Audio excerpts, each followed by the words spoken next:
আরে এই বলদটা তো আজ কথাই শোনে না। কানের নিচে দুইটা দিমু নাকি? তোর পিছনে এত খাউন খরচ করি আর তুই দিন দিন শুকায় যাইতাছস। আজ থেকে তোর ঘাস বন্ধ, ডায়েটিং কর। বুরহানের পুলাটা রোজ আমার জমির আইল কাটতে তার জমিতে নিয়ে যায়। এর একটা বিহিত না কইরা আমি ছাড়তাছি না। শোনেন সবাই, আমার জমির আইল কাটলে খবর আছে। বুরহান না, তুই সাবধানে থাকিস। মেম্বার সাহেব, হয় আপনি আমার জমির আইল মাপার ব্যবস্থা করেন, নাইলে আমি নিজেই বর্ডারের মতো কাঁটাতারের বেড়া দিমু।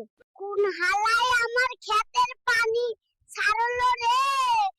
তরে ধরতে পারলে খবর আছে। হ্যালো কৃষি আপা, আমার বেগুন গাছের পাতা সব কুকড়ে যাচ্ছে, এখন কি দেব? এই লেদা পোকার বংশটারে আমি নির্বংশ কইরা ছাড়মু। আমার কচি লাউ গাছগুলারে খায়া শেষ কইরা দিল। ব্যাপারী আইয়া যে দাম কয়, জমির আইল টাইনা ধইরা কাটতে ইচ্ছা করে, সব সিন্ডিকেট কইরা রাখছে। আমার গাছের পাতা খাস? দাঁড়া, তোর নামে আমি মেম্বারের কাছে মামলা করব।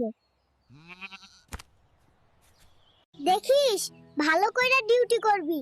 একটা কাকও যদি আমার ধান খায়, তাইলে তোর 1 মাসের বেতন কাটা।